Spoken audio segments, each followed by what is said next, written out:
abapoliisi ab'amagye bawa mukulu Luyimbazi Nalukoola amasanyalaze gotalabanga. Amasanyalaze Nalukoola agafuna atya? Kibooke yanyooka okulaale yasooka yawa Nalukoola amasanyalaze gotalabanga. Era senga Nalukoola Honorable Nalukoola abadde asobola okunoonya abapoliisi abawewandegeya muli ba DPC abakuba kibooko ku musaala gwe yandisoza okufuna yandibawaddeyo. Buli otikka baasi n'otikka kosita n'otikka abantu baleka mu kitundu bajje bakunga akalulu olumu bunamu bajja okwogera olulimi nga tebalutegeera. Nze nalabye gundi oyo omu MP eyaze nayogera olulimi zabadde nutegeera nagamba abantu ento bango nenoni mabedde no medikene obango petimo dako ne merikonicho nga akuba campaign mu bantu abaganda batawulya ko wadoluki olulimi ba pushing community emu kati ngo kirabira ddala kyabuzeemu ffe aboogera olulimi oluganda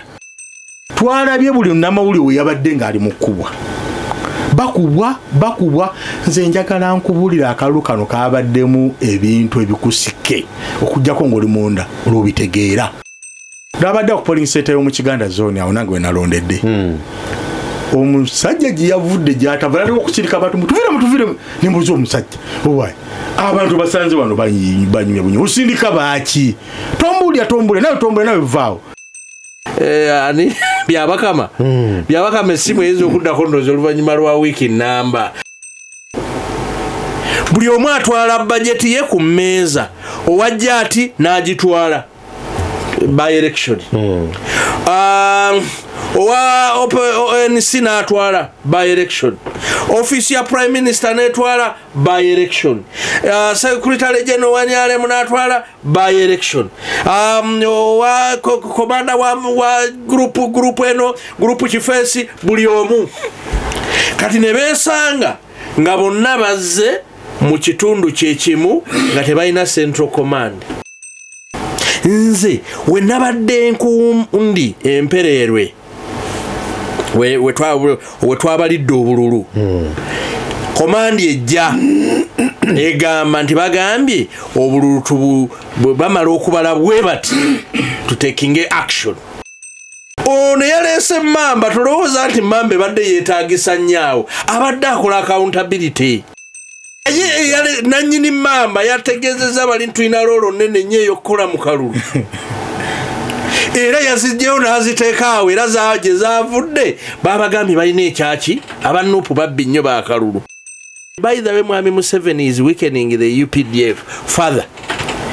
Ejje ly'eggwanga litrainingibwa ku dealinga na external aggression ne UPDF kati bagireeta n'okulwana entalo z'amaka. Mpima alwanye balwanira omukazi ne gundi ogenda okulaba nga baleese UPDF. Namba ennene kye yakoze Kawempe ekyogaana okulonda mulina okuvangayo mujje mulonde kubanga eddoboozi lyammwe mulina okuliprotectinga. Mwenna abakozeko olunaku olwaleero mbakulisaayo abatandika obutandisi nammwe katubasabire abafunye ebirungi nyongera okubeebalizaako Mukama Katonda n'abafunye ebizibu nammwe mbasaasidde. Eddakiika ziri 3 ezakayita ku ssaawa emu ey'akawungezi k'olunaku olwaleero olwokutaano ennaku z'omwezi ziri 14 omwezi gwa 3 omwaka 2025. nga bulijjo mbeera ne Honorable Mulima Mayuni Abdallah Kiwanuka naye olwaleero Mulima Mayuni tasobodde ne kayija nja kubeera ne Honorable Nsamba Patrick Oshabe mubaka w'abantu aba Kasanda North mu Kasanda District ate subira n'okwegattibwako munnakibiina ky'NRM munnabyabufuzi Bob Po Mpima okuva wano mu kibuga Kampala. Ensonga ebibadde mu wiiki ndowooza wiiki eno bwe tugifundikirira ekisinza okugyetikka ke kalulu aka Kawempe okujjuza ekifo eky'omubaka eyafa omubaka Muhammad Segirinya yafa ebbanga siddene nnyo emabega kale olw'okuba nti nno mu ssemateeka ebbanga eriba likyaliyo lyali lisobozeseza ddala ekifo ekyo okukijjuza. Kale akakiiko k'ebyokulonda kateekateeka era olunaku olw'eggulo kyawedde nga akakiiko k'ebyokulonda nga kalangiridde munnakibiina ekya National Unity Platform Nalukoola Luyimbazi Erias munnamateeka. Ensonga nga bwe mwaziwulidde bwe zirina okubeera era bwe ziri, era nga akakiiko k'ebyokulonda olunaku olw'eggulo kamaze bulungi nnyo okulangirira mwami Nalukoola mu bunkenke obw'ekitalo.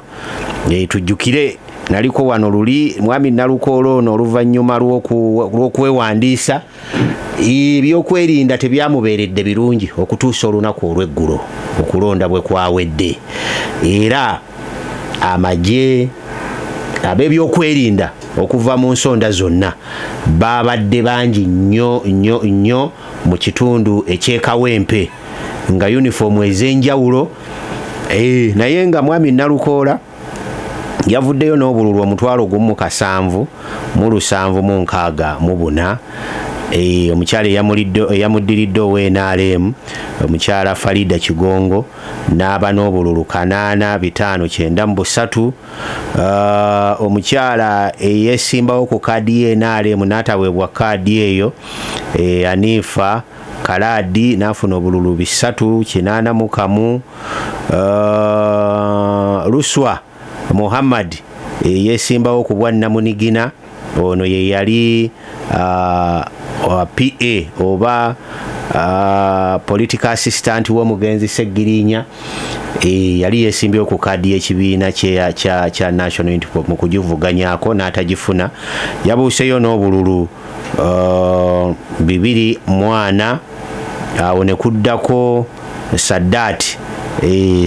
Mukiibi Khalifa Aganaga ow'FDC obululu 239. Awo ne waddawo owa Independent Mutazindwa Muhammad Sweet Cake n'obululu 186.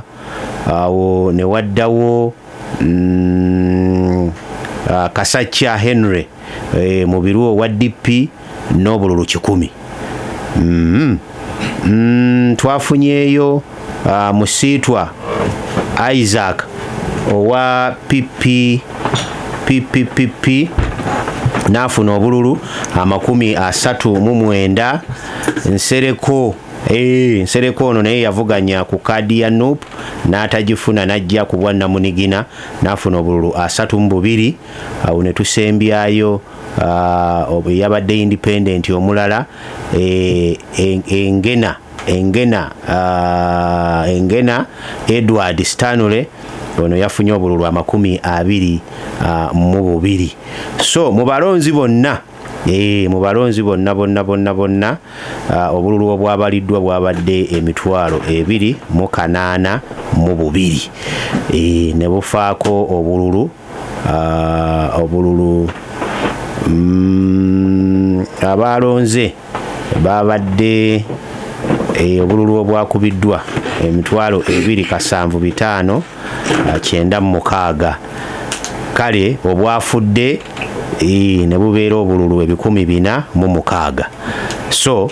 embeera bwetyo bwe yabadde, saawa zabadde zikunukkiriza 6 obanga zisobye 6. Akakiiko k'ebyokulonda ne kalangirira omukulu Nalukoola Luyimbazi Erias nga awangudde ku kaadi eya National Unity Platform. Okusomooza kwabadde kungi mu kibuga Kawempe era bingi. Bannamawulire baffe abakubiddwa kibi nnyo ab'ebyokwerinda kye batuusizza ku bannamawulire. Na wano ku Radio Simba twafunyeemu abaabuukidde awatono ennyo awalemekera okubuuka, omwabadde Nassa Kayanja, Martin Michael Kigongo, saako ne muto wange Kamali.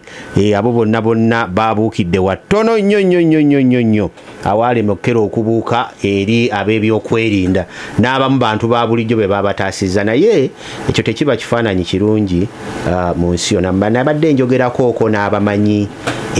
abaagoberera ku byokulonda akalulu akalimu Ssemwogerere ndowooza n'Obote. keyolekedde mu kano keyolekedde mu kano akalulu akali akasemwogerere n'obote ate bogga amagye ate go tegagenda kuba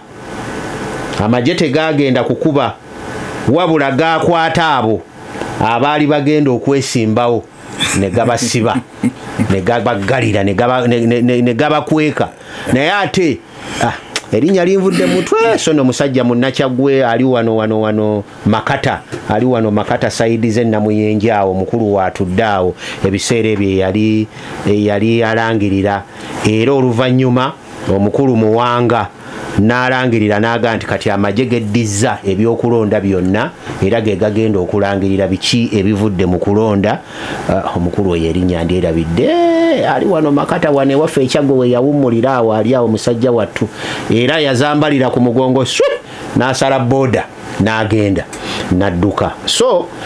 naye wano magye gakubye naye nabadde mpulirako kuboogera mbw amagye bwegatunuzaamu kamera oba okoze ensobi nja kwongera okinoonyerezaako ekyo omanyi neebuuza ab'amagye nina bangi nina Major David Muhoozi oyo mukwano gwange nina mukadde wange General Katumba Wamala General David Muhoozi abo bonna mikwano gyange ebimu bye nabuuzanga ne mu ntalo nti amagye oli waabanga akubye omugonga amagye akubwa essasi ekyo General Katumba yakimbuulira n'akiŋŋamba n'aŋŋamba omuntu awanise emikono ate ngadduka tomukuba ssasi bw'obanga olabanga ayinza okugira bw'oba okubye oyinza kukuba watatta kasitaabanga mulabe ng'olaba akola ki oyinza okukuba watatta naye n'ono awanise emikono nga ajja gy'oli ate oyo tokubira ddala kitegedde naye engeri bannamawulire gye bakoseddwamu njagala okusaasira bannamawulire bonna abayise mu mbeera eyo kibi nnyo kibi ddala akakiiko k'ebyokulonda tekannaba kuvaayo kufulumya kwa lipoota naddala ab'ebyokwerinda engeri gye beeyisizaamu okusinziira ku bigambo bya mwami byabakama bye yatuwa n'atukakasiza ddala ng'ateekateeka akalulu kano okuva ku ntandikwa okutuukira ddala ku nkomerero ebigambo bya mwami bya mukama byonna bye yatugamba naddala ku ludda oba mu kanyomero ak'ebyokwerinda kubibaddewo okuva mu kwewandiisa okutuusa olunaku lwajjo okusuula akalulu kakiiko k'ebyokulonda tekannaba kuvaayo kubaako kyekwogere essaawa ziweze 12 oba 24 okuva we balangiridde we ziba tezinnawera zinaatera naye tekannavaayo kubaako kyekwogera naye kino kiraga ki mu bijja nina munnakibiina ky'NRM Bob Mpiima waali wano twagala kutuukira ku nsonga Bob ekibiina kyakkiriza olwaleero bannakibiina ky'NRM ne kokasi abandi badde boogera ku nsonga zino basiibye mu lukiiko baayitibwa President Museveni balina gye bali era nakubiddeko mwami Dombo n'aŋŋamba kokasi ne zitiseeke ne bagamba baliko olukuŋŋaana lwe bagenzeemu so tebannaba kufulumya naye gwe nga munnakibiina omukyalo ono kumpi yasingiddwa obululu mutwalo mulamba naye ate waliwo ne polling stations 15 ezitaaleeteddwa naye nga zaalonze nga n'ezimu obululu obwo bwabulidde mu kkubo nga n'obumu obwayiise waliwo obwayiise mu Kazangola omulenzi n'atulagira ddala n'agaba buno buli 7 bonna bwonoonese abaalonze nga babadde bawera 7 naye nga Nalukola alabika alinako nga 6 oba 15,000 naye oli yavudde eri ng'ayambadde nga bw'oyambadde bokisi n'agisamba n'obwa kansala yabadde awo kubanga waliwo kansala wa Nuupu eyafa omukyala yabadde yeesimbyewo tebaamulangiridde kyensuubira nti Electoral Commission eyinza obutakiddamu omukyalo oyo okumulonda simanya nti tennavaayo kwogera ku nsonga ezo so gwe nga munnakibiina ky'NRM mbadde njagala otunuulire kusoomooza ki okwabadde mu kalulu kano mu njuyi zonna naddala gwali mu gavumenti kino ekyabaddewo kyekyabadde kirina okubeerawo mu by-elections oba mu by-electioning eno sebo neyanza nnyo neyanzege kantumireko bannayuganda bonna ne bannakampala n'abali mu kisiibo mwenna mwebale okusiiba bannaffe abasiraamu abakatuliki nti mwebale ekisiibo sebo akalulu nga bekagenze olunaku lw'eggulo akalulu ako kalaze ebintu bingi nnyo naddala ku saidi y'ebyokwerinda. Njagala nkubuulire ke kalulu kokka akasoose bukya President Museveni ajja mu buyinza kenalabyemu emmamba ne helikopita naye akali kabaddewo ke kali kenkugambye akobote ne Ssemwogerere naye nina omusajja ali yeesimbyewo bamwita Bainengana yali mu kibiina kya UPM emukono awo ng'anoonya akalulu mu biseera bya 81 akalulu ako n'agamba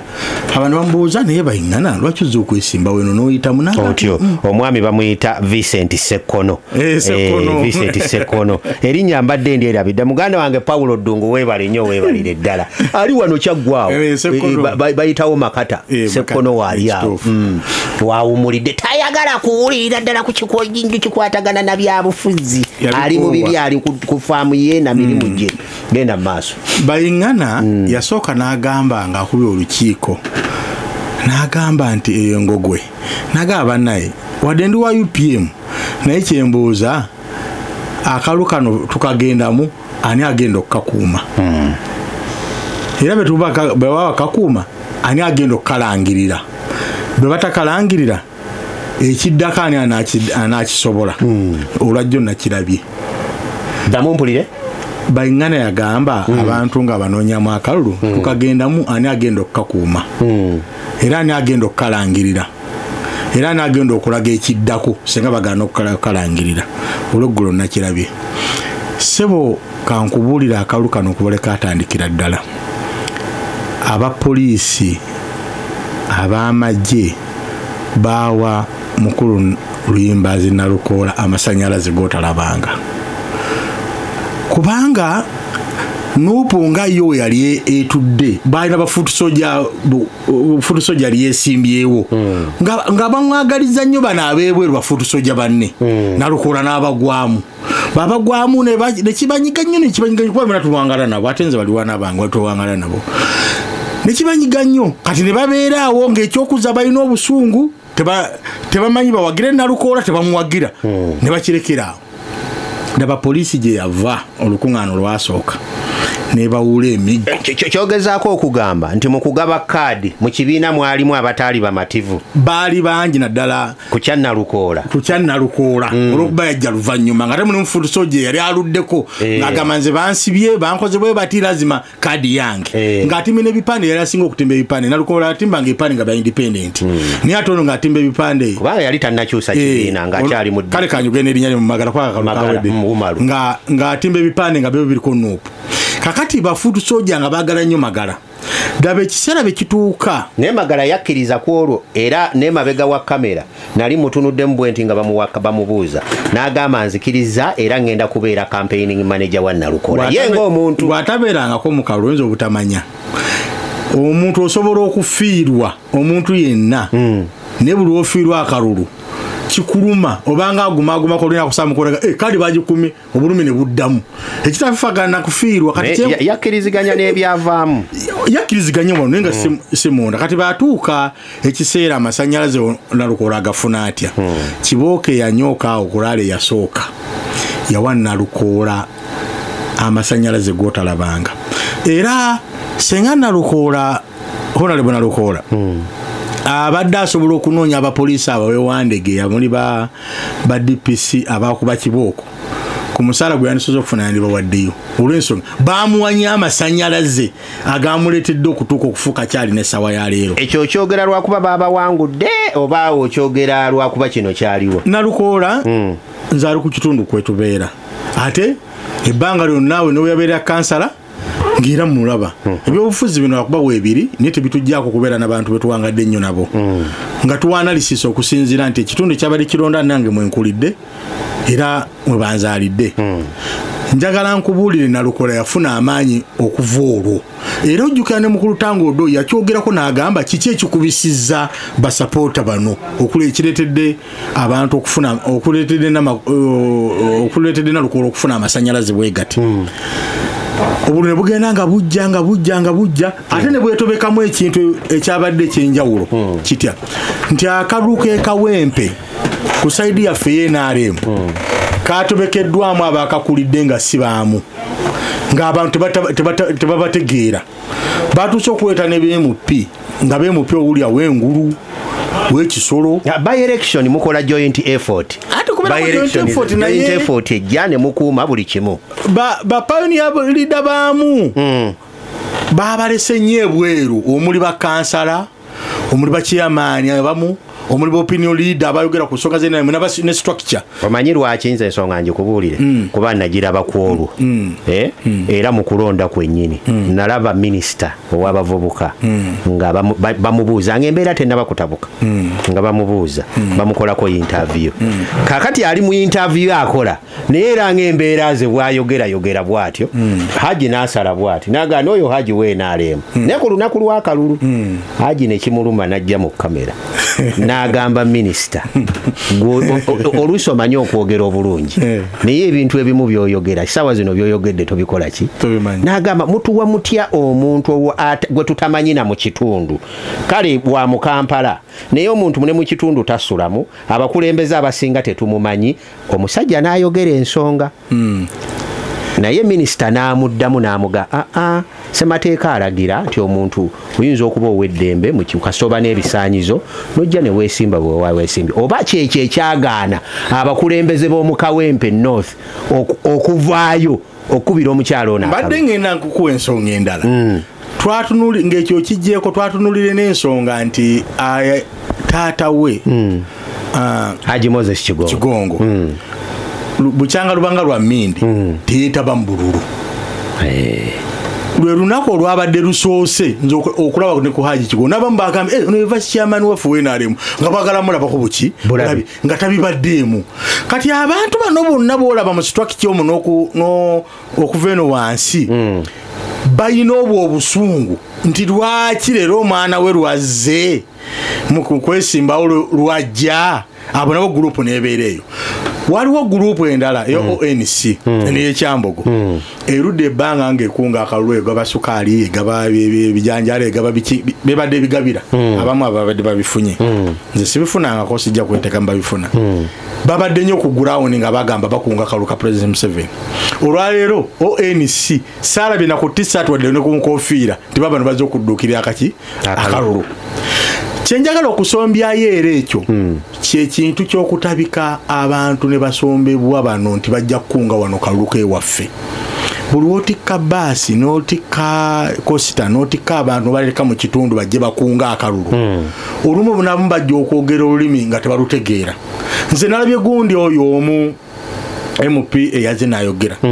olulimi nabadde nutegeera nagamba abantu ento bango nenoni mabedde no medikene obango petimo dako ne merikonicho nga akuba campaign mu bantu abaganda batawulya kwa doluki olulimi bapushinga community emu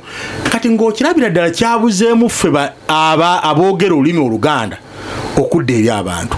n'olwekyo njozaayoza Nalukoola kuba muganda wange nga tonaba kuyozaayoza Nalukoola ekibiina kirina secretariat namba kituufu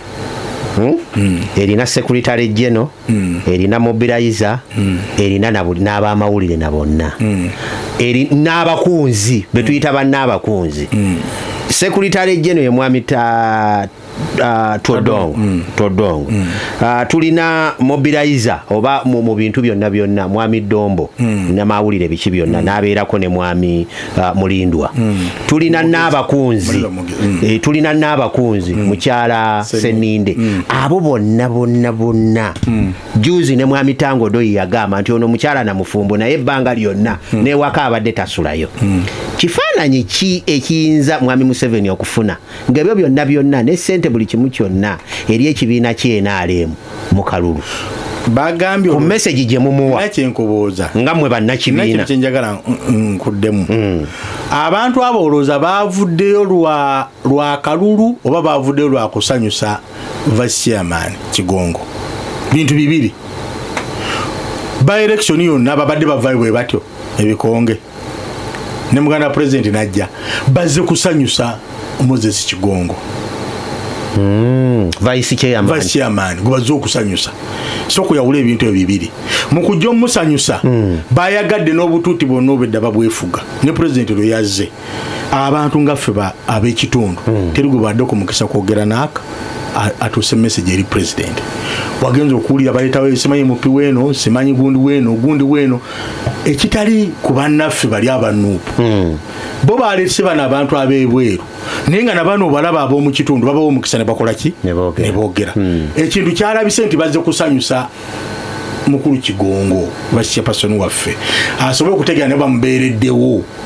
naye ng'esi ekyabale ne bateekawo nti bayiye omubiri naye ekyo kyawewamu omubiri tebakimanyi tebamanyi webatandikira ne we bakoma bo nga babadde balaga kifaananyi eri oli nti nabo bamubeereddewo era twatuuse ekibuuzo ne tubuuzaako abamu nti naye lwaki abantu ffe ab'omu bitundu tetulabikidde nnyo mu kalulu kano nga batusoosowaza kyabadde ensonga nkulu nnyo kati abo ne tubigumira daba essaawa envannyuma y'akalubejja emmamba ne ziyingirawo Ssennyonyi yazannye akakodyo era omusajja omugezi n'alumba ofiisi yabadde yenaremu yabadde ofiisi gabadde maka anti tugitwalanga ofiisi yabadde ofiisi tegabadde maka ga muntu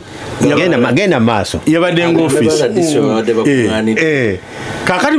ye yazanye akakodyo omanye ebyobufuzi bino mupiira akusinga obukodyo yawangula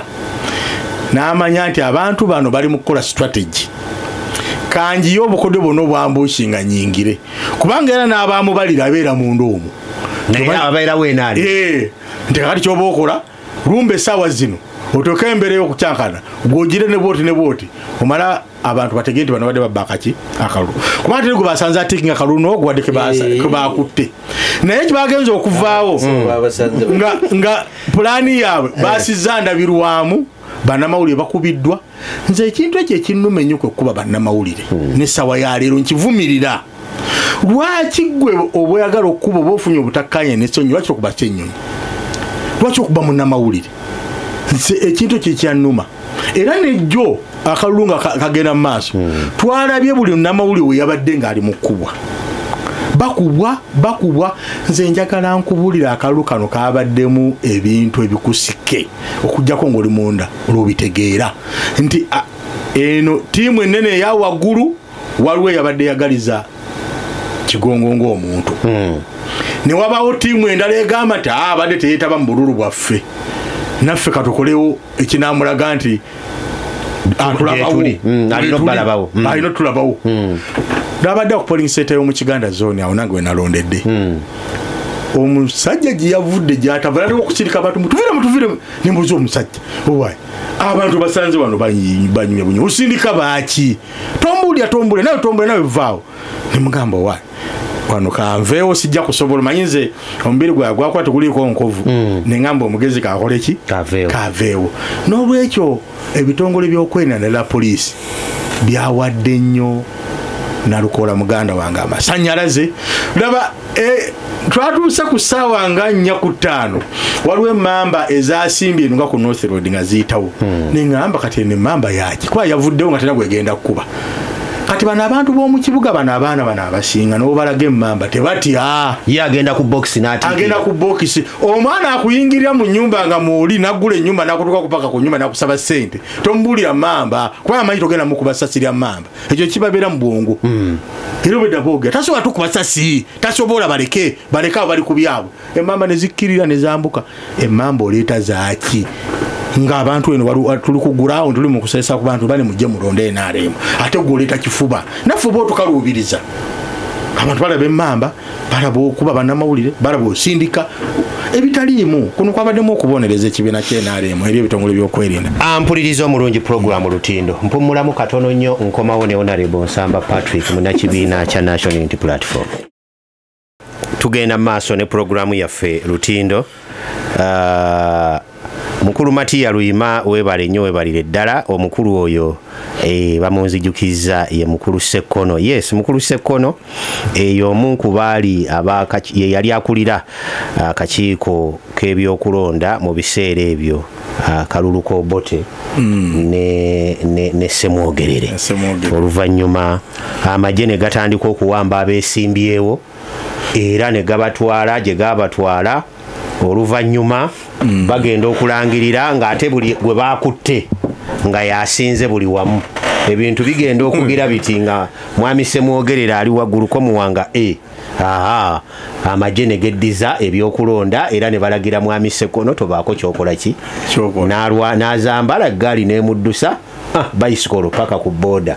so embeera kati tuzzeemu kukiraba by elections endala Kayunga byaliyo naye ate kino kyabadde ate nga Kayunga yali munene nti district yonna ku nnaku edde ne Muwonge Honorable Nsamba tamusa kubawuliriza abatuwuliriza balamusizza nnyo mwenna naddala abeekuumira programu eno olutindo Evans neyanze nze n'ebigambo byange njagala tandika nakuyuzayoza Honorable Nalukoola kuba nti yayise mu ttanuulu y'ebyobufuzi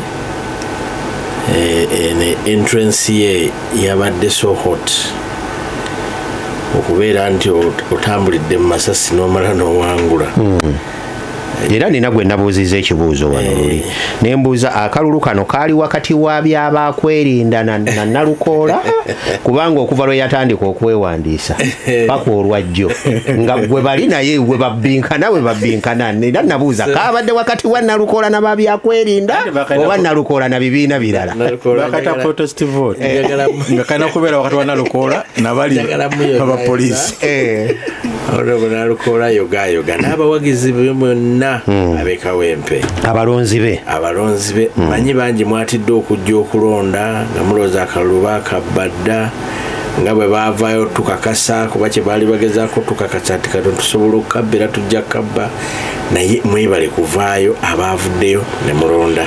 mbayozaayoza muyogeeyoge nzikiriza njozeyoze pulezidenti wange His Excellency Robert Kyagulanyi Ssentamu olw'amaanyi ge yatadde mu kampeyini eno n'amagezi ge yatadde mu kampeyini eno n'obukodyo bwe yatadde mu kampeyini eno okulaba nga tugiwangula. Excellency Kyagulanyi Robert Ssentamu kuyozaayoza walaze nti abakunyooma bye banyooma tebabimanyi abakuyisaamu amaaso bye bakuyisaamu amaaso tebakitegeera. Genda maaso ng'okulembera olutabaalo lw'okununula Uganda. Gurupu enagi njagala okusembyayo okuyozaayoza be babadde ku bunkenke ate nga si balonzi omanyi by election yonna bannayuganda bonna bagibeerako nga bagigoberera naye ate bonna si balonzi. Abalonzi babadde beekawempe mwenna babadde mu kalulu kano nga mukagoberera nga mwagala okumanya kamuwedde katya kuba kalina kinene nnyo kyekategeeza naddala bannankyukakyuka across board mu nsi yonna eya Uganda ne mu Africa n'awalala twagala okubayozaayoza nammwe muyogeeyoge okubeera nga mwatuuse ku buwanguzi buno. Njagala otwala omukisa guno okusaasira kategole z'abantu bano wammanga abantu bonna abafunye obuvune mu by-election eno abakubiddwa poliisi abayisiddwa obubi waliwo babaka bannange abaasibwa olubereberye nga tutandika Honorable Nkunyingi, Honorable Mulima Mayuni, Honorable Nyeko then ate n'abaasibiddwa abakubiddwa emiggo okwagala okubafiirako Honorable Kiyaga Hilale, Dr. Hildaman, Honorable Solo ne nalabye ne Meya Wekyengera naye Walukaga ne Meya Wekira no bambi yayisiddwa bubi nnyo. Meya Wekira bayisiddwa bubi enkola y'abatujju bano. Akati Evans wange nzikiriza nsaasire bannamawulire kubanga ffe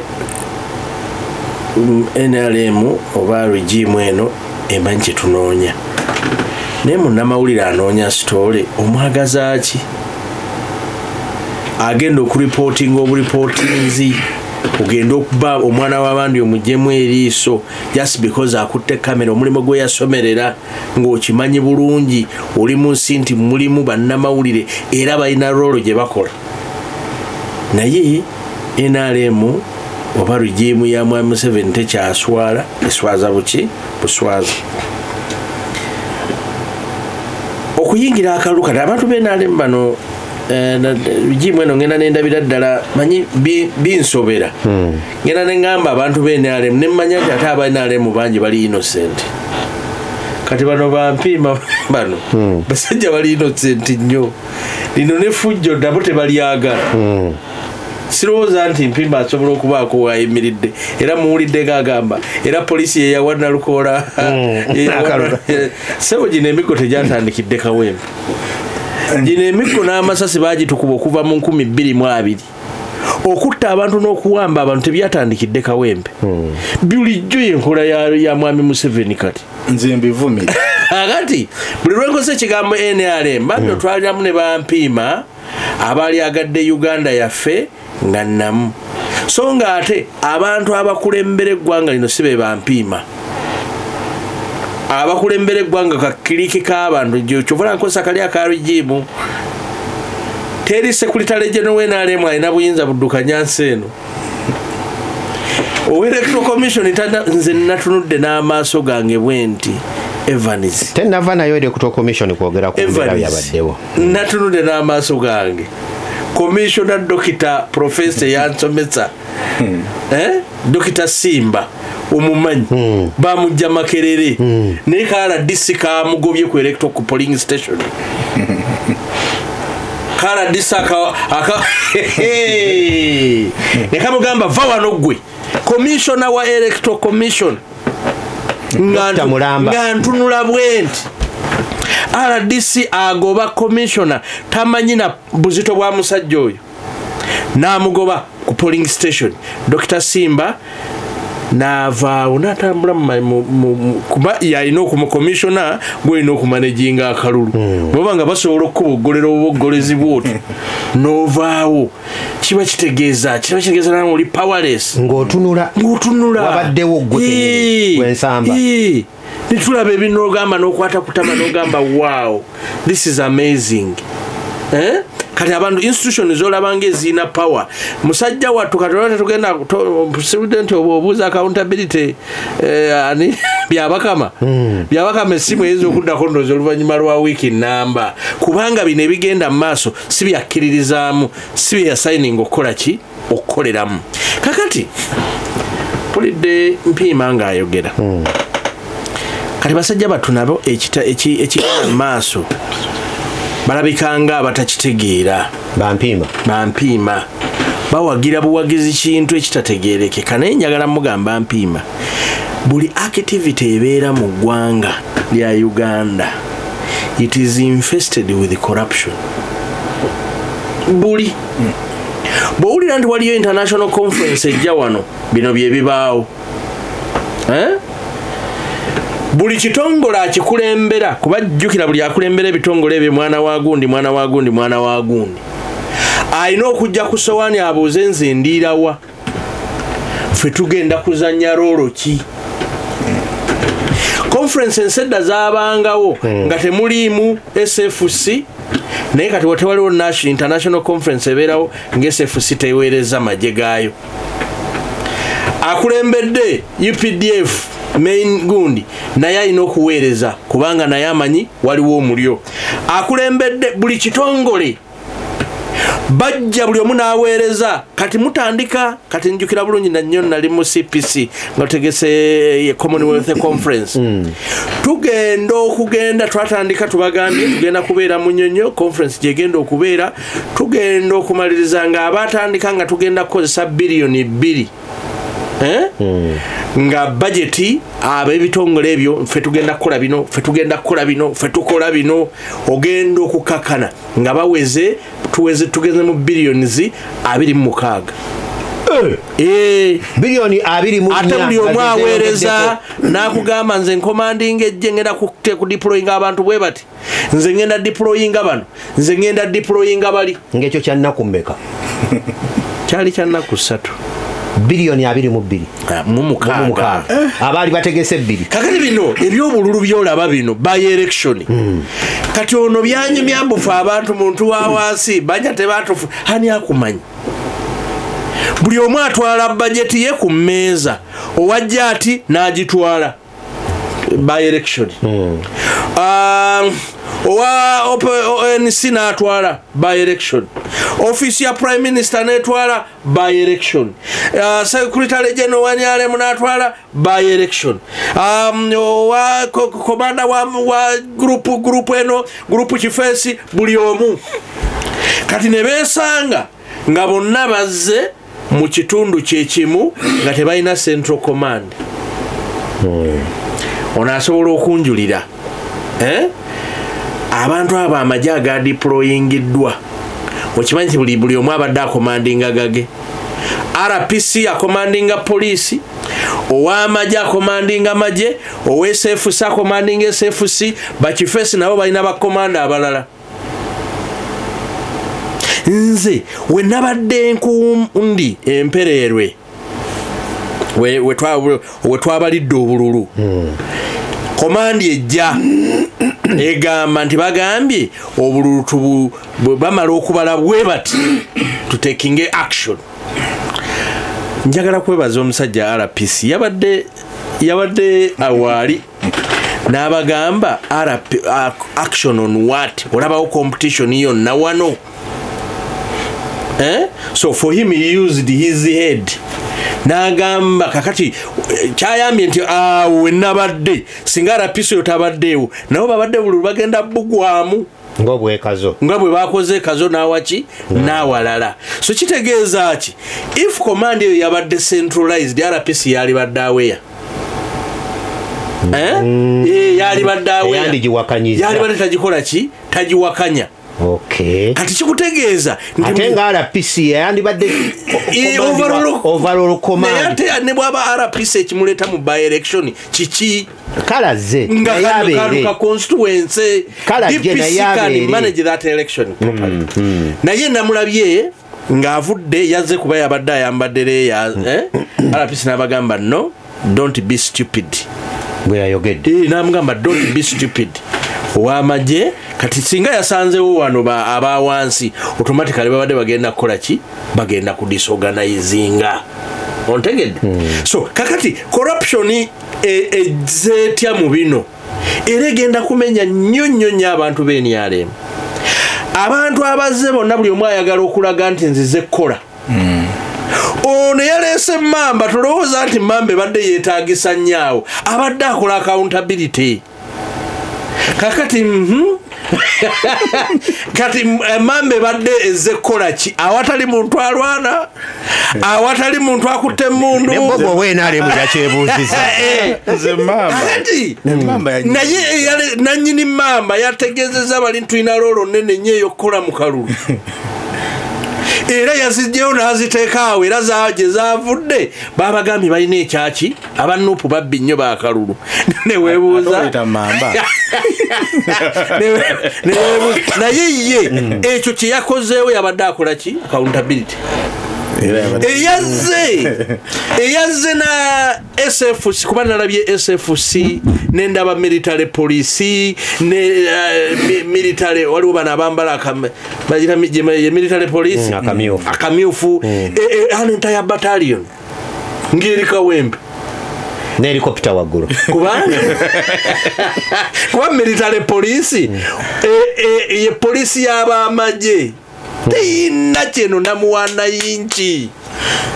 naye komanda waayo olw'okuba mutabani wa Museveni oba muganda wa Museveni ku luno balina okuwa accountability nti naffe twabaddeyo Your Excellency twakoze omulimu munene nnyo. Kati ekyo kirekawo ekibiina akati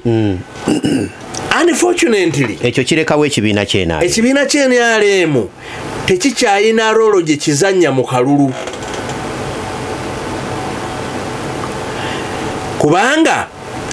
okuva 2020 ekisooka baamanya tetulina buwagizi. Simple mathematics abadde akolebwa ab'NRM byabadde bwati nti Kawempe gye tugenda 2021 balonda batya. Simple mathematics nga tonajjayo mundu tonajjayo kino tonajjayo kiri 2021 Segirinya eyalina kadi ya NUP Mukama Mumuzi Mirembe yafuna obululu emitwalo 4,200 eyamuddirira namba 2 yali Kidandala nafuna obululu 9 Kidandala yali wa NUP tewalejja kumugamba nti yali wa NRM eyaddirira Kidandala yali Kingfisher si yali okusatu Kasenge yabadde ne kadi yabadde n'okuba ne kadi Kasenge in fact ye kati ali mu commission ndoza ya byattaka commissioner Mulandi John Fisher yafuna obululu 6 yali namanya ali latifu wa NUP independent nenga wa NUP wena gwerabidde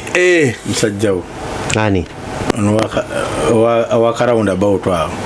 in fact gundi Salim Serunkuma neba Salim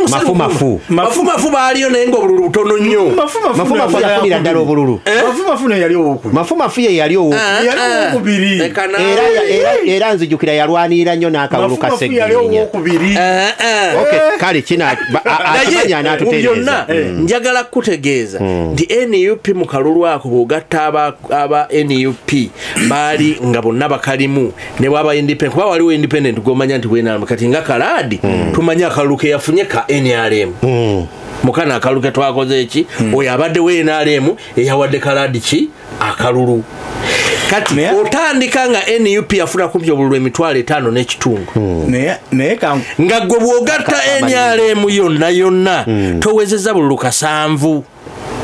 weetaaga okugjayo mamba mu gundi mu area eyo weetaaga okudeployinga amagye g'eggwanga agali trained. By the way, Mwami Museveni is weakening the UPDF further. Ejje ly'eggwanga litrainingibwa ku dealinga na external aggression. You should never bring an army okulwanagana n'abantu ge balina okuprotectinga amagye galina kuuma bantu abo galina kulwanagana n'external aggression. Tugeze waliwo ensi etulumbye awo girayo ejje lyaki ly'eggwanga naye UPDF kati bagireeta n'okulwana entalo z'amaka. Mpima alwanye balwanira omukazi ne gundi ogenda okulaba nga baleese UPDF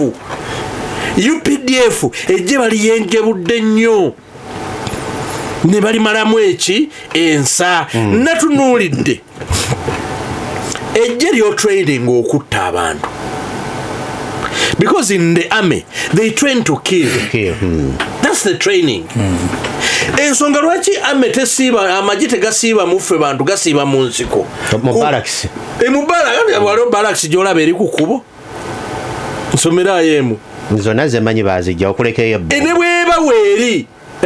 balina disguising ennyo basima andaki wansi eyo gye basiiba gye babeera. Lwaki bamuntu nsolo batrainingibwa kutta ekibakuleesa mu kalulu kiki bwe batta abantu ate ng'ogamba babi. I was trained to kill. Munnamagye atrainingibwa kutta gwe lwaki ojja omudeploying mu bantu ate ng'omuwadde n'emmundu. Shwale Mwami Museveni yalemererwa mu ggwanga lyaffe lino erya Uganda okubanga police eri strong enough okubanga police is trained to manage the people, keep law and order. Mbuuza ekawempe waabaddewo kye nnyo ekyabadde kiyina okuleetebwa manya jati manya SFC manya military kiki ekyamaanyi ne bwoba obadde oprotectinga kalulu bagunizi banno ne bwoba obadde oprotectinga kalulu ka NRM nga kabadde kenkana kyako akakuggisaayo mufunze Honorable Nsamba nga tufundikira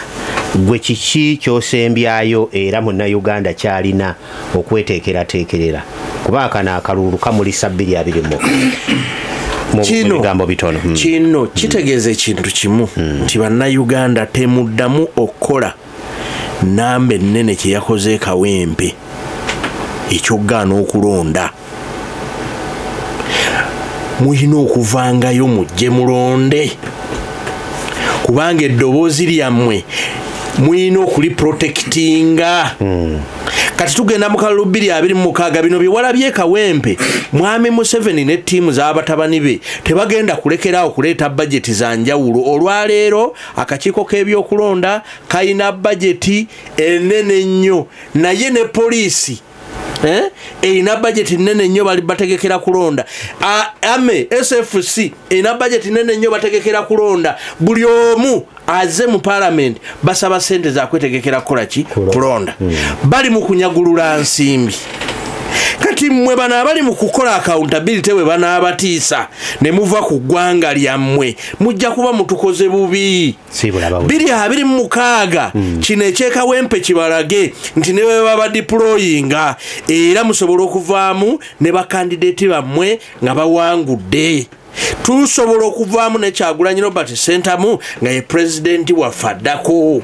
Ekyo kye njagala okubategeeza amaanyi gali mu mmwe. Kati gye ekiri baleseeyo ekawempe ne bataleese lye tugamba nti lino singa lyabaddewo oba oliawo baali wangudde gonna amagye bagakoze eki bagamazeeyo. Nsaba bannayuganda musigale nga temutiririra nsi yammwe, musigale nga tutwala Uganda eno nga tugirwanirira bangadde n'amaanyi ge tusinga okuba nayo kuba twagala gikyusa mirembe ng'akulonda. 2026 mwetegeke buli omu okwetaba mu kalulu n'okusuula akalulu ako nga mulonda enkyukakyuka. Bob, mwenge ekibiina ky'NRM ku byonna by'olabye mu ddakiika emu kiki kye mulina okwetegekera 2026? Nze kyendaba kye tulina okwetegekera ebitongole by'okwerinda okumanya ebikoma kubanga ebitongole by'okwerinda bino mu ggwanga lya Philippine byatuuka okujja ku president omulamba bayita Ferdinand Marcos nga bimwekobedde nga bigamba nti omusajja ono aludde nnyo ku buyinza atufuza okuva 1965 paka 1986 tunakola tutyo omujjako katukubaye bayikulonda tujje emundu nga biwala by'eggulo. N'olwekyo president wange Museveni kye musaba nti atuuze sekretari yaffe y'NRM tudde mu kye bayita mobilization. Obuyinza mukyabulinanga mukulu bwayogedde institution ebuulirwa oba egambibwako. Nze kyensaba president wange tutuuze institution yaffe tutegeere wawe tutandikira okusinza kalulu kano tukayigiremu bingi. Tulwanyise enkola embi ey'ebitongole by'okwerinda, tulwanyise ekibbattaka, tulwanyise bannantagambwako naddala bali mu gavumenti. Sebe gye twabadde abantu babadde mu bwama nga bagamba oyo omusajja oyo atugamba bw'ati tagambwako tawabulwa ng'obiraba bye biri mu balonzi. Abantu babyetamiddwa. N'olwekyo sebe olw'obufunda lw'obudde neyanza nnyo okunkyazaako ku Radio Simba kantumireko meya wange Owerubaga deputy speaker agenda kufuka meya neyanziza nnyo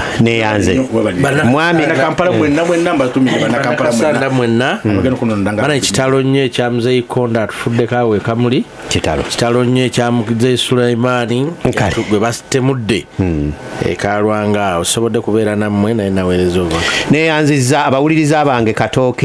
Katooke webale okuwuliriza muganda wange Sembusi Ivan naawe webale okuwuliriza waliwo wano nawo ampabudde muganda wange Saalongo mu UK ekibuuzo kino ngenda kiwampima nga tuvudde ku muzindaalo ne wabaawo ne muganda wange Bob Po Dungu naawe nkwebazizza waliwo na wano aŋŋambye nti ntereezeemu akalulu kaali ka 1980 mugumu. Kale muganda wange naawe nkwebazizza nnyo weebale nnyo weebalire ddala bannange okutuusa olunaku olw'enkya mu pulogulaamu gasimbagane ne bannamawulire essaawa zijja kubeera 4 paka ssaawa 6 naye mulindirire neeyimbira byange oluvannyuma lw'amawulire. Wangaala ayibeene.